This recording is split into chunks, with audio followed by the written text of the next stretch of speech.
president who puts America first and is a peacemaker. As he said on his Truth Social, both Israel and Iran wanted to stop the war equally. It was my great honor to destroy all nuclear facilities and capability and then stop the war. Now, an update on the State Department's 24/7 efforts to assist U.S. citizens throughout the Middle East. The department has provided information and support to over 27,000 people seeking guidance regarding the conflict between Israel and Iran. The vast majority of people we are in touch with are seeking information, which we provide regularly. The State Department began assisted departure flights from Israel on June 21st. Flights have departed Israel with hundreds of U.S. citizens and lawful permanent residents and their accompanying immediate family members. We are grateful to our partners in the region and around the world for welcoming American citizens.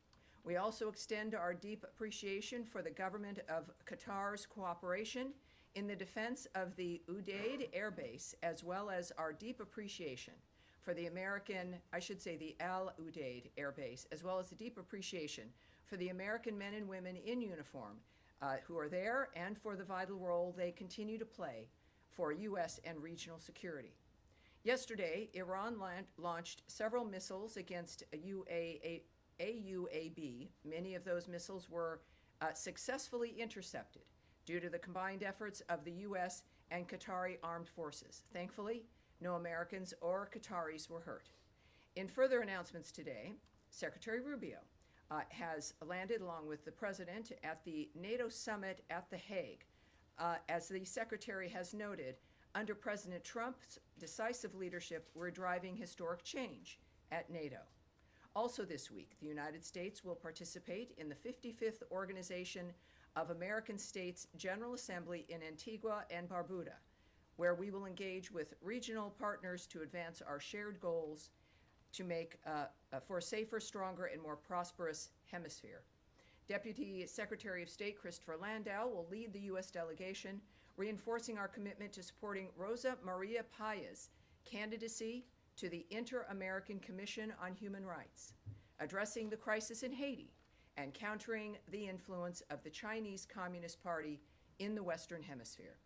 In addition, today, the Department of State's Rewards for Justice program announced a reward of up to $5 million for information leading to the location, recovery, and safe return of Mahmoud Shah Habibi. Mr. Habibi was abducted and detained by the Taliban's General Directorate of Intelligence on August 10, 2022. He has not been heard from since that time, and the so-called Taliban government has not yet provided any information about Mr. Habibi's whereabouts or condition. We encourage anyone with information on Mr. Habibi to contact +1 202 702 7843. That is +1 202 702 7843 via Signal, Telegram, or WhatsApp, or go to rewardsforjustice.net. That again is an up to a $5 million reward for Mahmoud Shah Habibi for his safe return. And again, that is rewardsforjustice.net. Sorry, excuse me. Excuse me, Matt, please. I'm more of an announcement here. To conclude today, the United States condemns the brutal and cowardly attack on the Mar Elias Greek Orthodox Church and offers its condolences to the victims and their families. We call on the Syrian government to hold all perpetrators of violence accountable and ensure the security of all Syrians, including members of religious and ethnic minorities. As Ambassador Barak has said, the United States continues to support the Syrian government as it fights against forces seeking to create instability and fear in their country and in the broader region. And now I will take your questions. Sorry, Daphne, please. Thank you. Sure. Just on Israel-Iran, Trump has said that he was unhappy with both sides for reaching the ceasefire deal. but particularly frustrated with Israel. Does the State Department have concerns about whether this truce will hold, and what conversations is Secretary Rubio having today with counterparts about this deal? Yes, as I noted in my announcement, and actually what, of course, we always appreciate about President Trump is you never really have to guess at what he's thinking, which is appreciated. One of the most transparent men we've known. Americans in the world have watched all of this unfold, I think, in a very clear way, and certainly with the leader of the free world, of the world, really, essentially, in Donald Trump, making it clear his opinion. And this is what also, I think, keeps things moving. With any ceasefire dynamic, it's fragile. And in the meantime, of course, things did come together, and there has been quiet in that region. He did make clear his feelings about that, but as I mentioned in the opening, that he said, just a couple of hours ago, both Israel and Iran wanted to stop the war equally. It was my great honor to destroy all nuclear facilities and capability and then stop the war.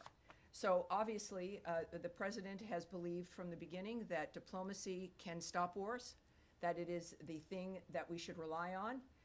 He leaned into that, and it's continuing to work. This is a dynamic now that is in play and is, I think, steady, as he has, I believe, also recognized based on his comments. And then on his Yes. comments about China being able to continue to purchase oil from Iran, how did this come together? Was this part of the Israel-Iran ceasefire deal, and what does that look like going forward? Will sanctions that have been imposed be lifted? Will there be waivers? How does that look? Those are all very good questions. Yes, and it's obviously a very fast-moving, we've used the word fluid here many, many times, a very fast-moving environment. The president has signaled what he expects, what he is looking forward to. This is a cabinet and a government that acts to the nature of what he says and what he wants.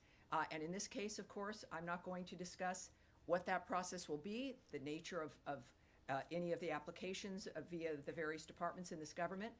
But clearly, we are focused on making sure that that guiding hand of President Trump prevails and moves this government forward. So we will have to wait and see when it comes to what that ends up looking like. All right. Yes, Andrea.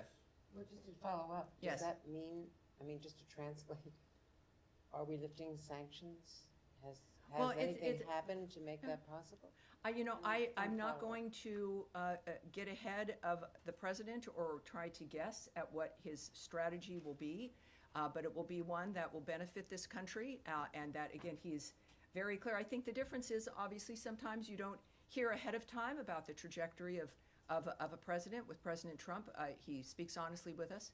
So I would suggest to not translate, to not speculate or guess, but to watch, because things happen quickly, and I think we'll find out sooner than later. Yes, ma'am, one more. Quick follow-up on something. You quoted the president as saying, "It was my great honor to destroy all nuclear facilities to stop the war."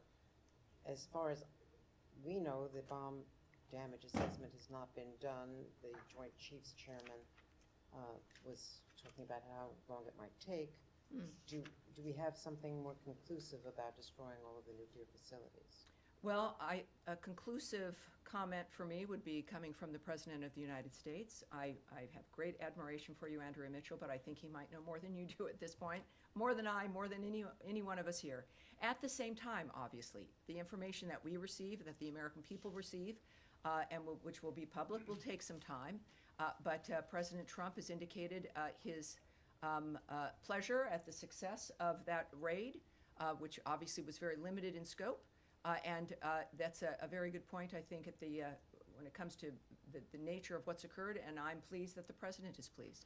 Sean Tandon. Sure. Could I pursue that? Another comment from the president this morning, he was saying that basically stop the bombs was the message that he sent to the Israelis. Does he believe that the Israelis complied with this? Is he happy with how it turned out? Well, I think that there's early on, and again, I'm here at the State Department. I know my colleague Caroline is very articulate and clear on the nature of the president, whom she represents, and the State Department at the White House. But I think when we clearly look at the nature of how the day has transpired, there was some activity back and forth, and that has stopped, and the ceasefire has taken effect, and the president is pleased. So I think we can take that as an indicator of his feeling about it at this point. Sure. One more. Sure, and I mean, they're both statements both from Tehran and from Jerusalem and Yes. Tel Aviv today. But I mean, one of the things that from the Israeli military chief was saying that this is just a phase, and they reserve the right to go back in. I mean, do you think that's consistent with the call for a ceasefire in terms of the Israeli statements on this? Well, I think the statements that we've looked at that we care about are the fact that both, certainly Israel has agreed to the ceasefire. And we believe there's a statement from Iran that has done so as well. So those are the statements that we care about. All right. Yes, sir, in the back. Right there, sir. Yes, sir. Thank you, Tammy. Obviously, pretty epic diplomatic developments last night. Yes. Can you walk us through any of the diplomatic steps that were taken that led to the ceasefire, and specifically Secretary Rubio's role? What are some of the ongoing efforts to make sure the ceasefire sticks? And then a separate but related question. The President spoke this morning about the great trading potential with Iran. Does this administration envision a broader rapprochement with Tehran that could lead to diplomatic ties being established, even the embassy being reopened?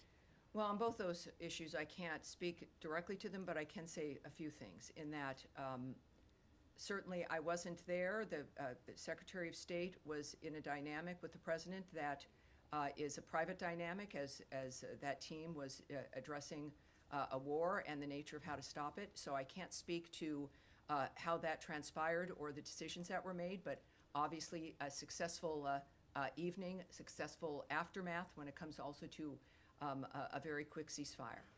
In the meantime, for your other question, which was, remind me again your second question? Well, President Trump this morning spoke a little bit about the potential for trade with Iran. Oh, the trade question. I was asking more about the Yes, potential obviously, rapprochement. again, while I can't speak obviously to the choices President Trump will make, what we do all know is that he is a businessman. Americans appreciate that about him, the nature of how he looks at the issue of national security and safety. And he has in the past addressed the issue of relationships with this country, keep other nations secure, that we are a good friend to have, that a friendship with the United States assists and helps facilitate the natural national security of another nation. So I look at that in his approach in certain things, and that's been certainly his attitude about it, and it seems to be a correct one. It's one I agree with. So I think we'll see that if that in fact is the case here, and we'll find out. All right. Yes, ma'am. Thanks, Tammy. Is there any sort of monitoring mechanism for the ceasefire if it continues to hold? Will there be a third party that is making sure that both sides are adhering to this ceasefire? Well, as the State Department, I can't really speak to that. I think that's a DOD question and certainly a White House question. And then how do you view the next steps for nuclear talks potentially resuming in light of this ceasefire? Is there anything on the schedule, any follow-on conversations between the two sides to try to resume the talks that had been Well, I scheduled? can't speak to a schedule. I'm not going to guess or speculate about when something might happen. What we do know, and President Trump throughout this process had been tweeting about the fact that this would be a good time for negotiations to renew, for these talks to renew. Of course, with some disappointment that it got to this point. He has been committed to diplomacy and to discussions. Obviously, he's displayed that for these last 5 months, and I would think that has not changed. So the commitment, not just from President Trump, but also from Secretary Rubio, to minimize the need and go out of your way for the need to not engage militarily, is clearly a hallmark for him and his view of national security and foreign policy, as it is for Secretary Rubio, and I would expect that approach and that commitment to remain the same. Yes, go ahead. Thanks, Tammy. Just to follow on that, over the weekend, the president, many other cabinet members, they said that the strikes by the U.S. military on Iranian facilities had obliterated the nuclear program. Because of that, do you see that as buying more time for these negotiations to play out? Has the urgency at all changed? And there are reports that Qatar has tried to mediate nuclear talks, try to restart those. Are you receptive of Qatari efforts at this point? Well, that's not something I can address in any detail at all. I do know that the president was very confident in his assertion of the destruction of those sites. That was necessary because of the point that he's had from the start of this, which is that Iran cannot have a nuclear weapon. That has been a very singular, clear point The understanding is now they're not going to have one. And that clearly might open the door for the people involved in those kinds of decisions about how to move forward. But that was, and the strikes indicated that. It was a very distinctive, limited strike regarding the issue that was in the forefront of the president's mind, that he made clear over and over again, that they will not have a nuclear weapon. And now they will not have a nuclear weapon. How we move forward from here is up to the President of the United States. Saeed, yes, sir. Thank you. Now that we have the ceasefire between Iran and Israel seems to be holding, Yeah. are we likely to see renewed efforts to have a ceasefire between Israel and Hamas in Gaza? I mean, just for figures, Tammy, maybe 400 people got killed in the exchanges between Israel and Iran. In the same period, like 700 Palestinians have died, many of them at the aid distribution center. Yeah, this is why, and we are reminded about why the ceasefire efforts are important. It is a reminder about why the president, and why we're lucky for President Trump to be our president and for Secretary Rubio to be focusing on changing the status quo on this planet and changing the old dynamic of wanting new ideas. That's been his hallmark from the start, and that has not changed. What we can say, and just as a reminder, Saeed, there is a deal on the table.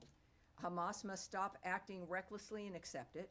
As Special Envoy Witkoff has said, Hamas's recent response to the offer was totally unacceptable and only takes us backward. It hasn't been that long, right? A lot of stuff is happening in a short period of time. But the fact of the matter is that we've never stopped working for a ceasefire in the Gaza Strip. We've never stopped wanting that to end, to get us out of that repetition of something that has certainly made the first victims, the people of the Gaza Strip, and then everyone else. It's a reflection of what needs to end and what has been the problem. President Trump has made clear to, in this case, Hamas specifically, that they will face consequences if they continue to hold hostages, which they do, including those who have already passed away and those who are still living. Hamas has rejected repeated ceasefire proposals and therefore bears sole responsibility for how this is continuing. Saeed, if you have a chance, I don't know if you do in your work, to pose the same question to Hamas. It would be, I hope you might be asking them. I'll do it through my articles. I Right, have no direct communication. All right, with yes, them. sir, there in the middle here. Yeah. Thank you very much. President Trump has long said that Iran should not have nuclear weapons. That is correct. That is clear. Do you think it is important for Iran to change its foreign policy, because the U.S. always says it is the biggest state sponsor of terrorism and destabilizing region? I obviously can't speak to what's in the mind of the so-called leadership of Iran. I do know that the future of Iran is in the hands of the Iranian people. And whether or not certain individuals change their approach or belief, I think what has happened, the whole world has noted that the world has changed and that nothing will be the same. And how that plays out, we are very lucky that we have President Donald Trump, Secretary of State Marco Rubio, and a cabinet that is united in the nature of what we're trying to do for the next 3.5 years. One more, yes, sir. One more. And Please. Kurdistan regional government leadership and strongly welcome President Trump's statement about peace. Do you want to comment on it? Well, no, there's again, things are happening and moving along so quickly. Obviously, everything in that region, in the Middle East, has changed. And we will have to see where those who are leading this charge and this change, again, the American leadership here with Trump, Rubio, and J.D. Vance, of course, just strong leadership across the board. We're very lucky, as we've seen also with Secretary of Defense Pete Hegseth. We are very early in this administration. Think about it. We are in the middle of June, and we've seen the results now of men and women who are focused. So we'll see, for the Kurds and others as well. Yes, sir. Thank you, Tammy. Two questions for you. Number one, especially considering the Secretary is now at NATO. Yes. Does the Secretary feel like European allies had America's back to the extent that they should in this Iranian operation? I'm not talking about militarily, but from a general support standpoint, beyond just platitudes of concern about the Iranian nuclear program. Do you feel like you got backing from Europe on this? Well, I'm not going to comment or speculate on the feelings or assessments of our partners in any kind of dynamic. That's between them. It's about the leaders of the world. Right now, what I can tell you is that President Trump and Secretary Rubio are right there in The Hague at NATO for conversations with our partners throughout Europe. And I think that everyone expects that to be very successful. It's going to be a very exciting time. It's a perfect time for those conversations to be had. I'm not going to speculate on the nature of those any conversations, or can speculate on the feelings of people either. Second question for you. Yes, sir. In terms of regime change in Iran, the initial message coming out of the administration was, we're not after regime change, we're after the nuclear weapons program. Then the president remarked today, regime change is not a good idea because of the chaos that it would cause. So what is the administration, specifically the State Department's message here to Iranians who are suffering under the oppression of the regime? How do they move forward, and does America have their back, considering the president said regime change is not a good idea right now? Well, again, that's in the perspective certainly of the president and what his actions, he feels what actions are important, what our intentions were. It was very clear from the start, from the very beginning. For years, the president has spoken about the problem of Iran and how they can't have a nuclear weapon. This is not a new idea, and it's certainly a globally held idea. But we've said here at the State Department repeatedly in a number of different dynamics that the fates of countries belong in the hands of the people in those countries. That is the overriding general message of the Marco Rubio State Department. It is the kind of thing that when we think about not just democracy, but the nature of the decision of citizens to decide what kind of leadership they want. That is what our position is for certainly Iran and every other country on this planet. Yes, sir. Yeah. Thank you, Tammy. Two questions, one on your end. Have you received any signals or message from Iran that they are willing to come back to the table? This first. And secondly, are you still sticking with the proposal that you sent to Iran, or you are open to discuss more broadly? Well, again, as we know, many things have changed in just the last few days. So I won't speak to what messages may have been sent to Iran, which would have been, of course, to the White House and to if Secretary Rubio as the National Security Advisor. So I would ask you to check with the White House for that. And the next one, Syria, yes. Yeah, on your opening remarks, you said that the United States is ready to help the Syrian government to fight against forces seeking to create instability. Would you elaborate that? What kind of support are you willing to offer to the Syrian interim government? Are you willing to help them or provide them military support? Well, I think already we know, of course, of the assignment as a special envoy of Ambassador Tom Barrack has been a very clear indicator of our commitment to helping Syria be able to be a functional and steady and stable government. He, of course, is the ambassador to Turkey, and our commitment through his work is about getting the structure, the stability of the government as functional. We also, of course, as you know, have lifted many of the sanctions to make it possible for other nations in that region to assist the new government also in becoming stronger and able to, in that region especially, deal with terrorist groups, especially deal with ISIS. And that is our commitment. So it is, I think, manifesting now very clearly, and Ambassador Barrack is there as our envoy in that regard, and it's a very exciting time with a lot of potential. Yes, sir. Yeah, yes, sir. In the gray suit there. Yes, sir. Thank you, Tammy. You've been in the negotiations process with the Iranians for almost the last 2 months at the State Department, and the Iranian foreign minister just last Friday, he said that they suspect that the negotiations with the U.S. Used as a cover for the Israeli attack. And a day after that came the U.S. raid on Iranian nuclear establishment there and the buildings. Are you able to restore the trust between you and Iran? And how do you see these claims from the Iranian side? Well, that's certainly a question that I can't answer, but we've got the best people in the world who are doing this for a living, who have committed their lives to making a difference here in the world. The president has not indicated that, as a matter of fact, he really opened his presidency with a willingness to talk with everyone. And as a peacemaker, that is what he's done, and I would suspect that that approach will continue. All right? Yes, sir. Go ahead.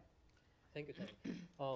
Do you think that there is any lesson for North Korea to learn from the U.S. Strikes on Iranian nuclear facilities, given that North Korea has been doubling down on its nuclear program, despite the Trump administration's commitment to the complete denuclearization of North Korea? Well, again, the nature of the choices that are made, I won't speculate about what other countries should think or do.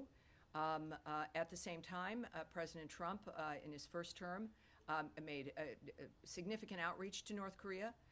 And what I can say, of course, and they've got their own nuclear program at North Korea, that we remain committed to the complete denuclearization of North Korea. That remains a commitment. If the North Korean nuclear issue can't be resolved through dialogue, I'm not going to speculate on hypotheticals at this point, but thank you very much. All right, yes, there you are. Hello. Just on the follow-up on North Korea, has there been significant outreach from the State Department to the North Koreans? I'm not going to speak to any, whether they exist or not, any diplomatic efforts outside. All right, all right. And yes, go ahead. Thank you, Tammy. I just wondered whether you have any further information on reports of a drone attack that happened to multiple Iraqi military sites early this morning, local time, Tuesday, whether you know at all whether Iran was behind those drone attacks at all? I would suggest that the DoD might be the place that might have an answer to that. Anything else? All right. Daphne? You're good? All right. And then, yes, go ahead, sir, at the end. About the material that was removed from those nuclear sites. There are satellite pictures of trucks lined out. Oh, nothing. I can tell you nothing. Just saving some time here. Yeah, I'm not going to speculate or discuss what may or may not have been removed from a particular site. Well, then can you tell us, based on what you do know, I mean, how many years? I can talk about the English royal family. I love them. Yes, How many years would this have knocked back the nuclear program, and could that have been avoided if the U.S. had remained in the JCPOA? When it comes to what's happened with Iran, we can look back several decades about the nature of the choices that certain administrations made that helped facilitate the nature of the building of that program. Donald Trump inherited a world, he'd left a world that was at peace, and he inherited one that was tipping over. And so his commitment, and what we look at here right now, is recognizing the status of things and what needs to be done to fix them. And that's what we're focused on. All right. And Matt Lee, I have a feeling you might have a question. I vaguely remember that. Well, I did, but now it turns out that the you have a different question one. I answered, so I do have a different one. Okay, but good. all I was trying to find out was whether you didn't mention that this Mr. Habibi was an American, which it turns out that he is. But has he been wrongfully determined to be wrongfully detained? We have determined that he has been disappeared, and that he has not been heard from, and that is why there's the rewards for justice. Is that he was taken, and he has not been heard from since. Okay. And we are hoping that this appeal may bring forward, with up to $5 million, it makes a difference in everyone's lives. Sure it does. That we might get some information about him. Okay, then just the other thing was, you had been asked earlier and yesterday, I think, about this money that is apparently going to go to fund the Gaza Humanitarian Foundation. Have you been able to uncover anything about that? Well, here's what has always been the case with the Gaza Humanitarian Foundation. I now know that there's, I think it's close to 44 million meals that have been distributed, which is a pretty darn good record, and they continue now at 4 sites to distribute them. We have repeatedly noted that we have not funded this entity, but it is, I believe, really the response of the call from President Trump for that region and that area in particular, that we've got to have new ideas about how to change the nature of what's occurring. The region has stepped up, other nations have stepped up, agreeing that the situation in Gaza has to be dealt with differently. We have to refuse to let it continue.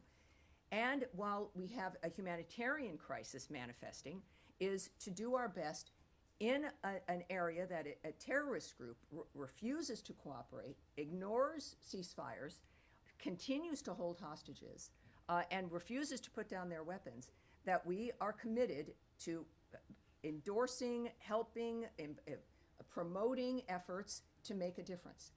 When it comes to how that will manifest for the GHF, I can't say right now. But again, it's nice to know that 44 million meals have been distributed. That, like everything else for the last few days in the Middle East, everything has changed. How that manifests in the Gaza Strip is yet to be determined, but I'm sure we have another briefing on Thursday, and who knows, we'll have something new at that point as well. All right, yes, go ahead. And this will be it, Tammy, yes. this weekend Keith Kellogg went to Belarus and it secured the release of 14 political Yes. prisoners. Do you have any more details on those efforts? And did the Lukashenko regime get anything for releasing these prisoners, sanctions relief? I do have a or few things I can anything say like to you that? about that, and this is the condition of our world. This is a huge story, and it really is, comes up later, but it tells you the nature of what's transpiring. While in Minsk, the U.S. delegation led by General Keith Kellogg, Special Presidential Envoy for Ukraine, met with the leader of Belarus and his team. Special Envoy Kellogg discussed the Russia-Ukraine war and how President Trump is pushing hard to stop that war and end the killing.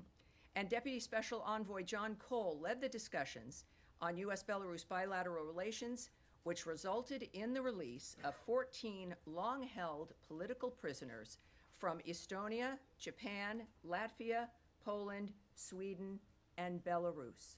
And that is the result of what you can do with diplomacy, with envoys, and with a commitment to peace and freedom for people around the world.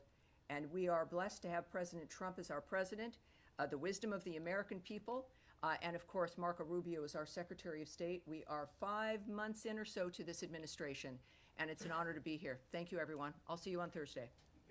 Thank you.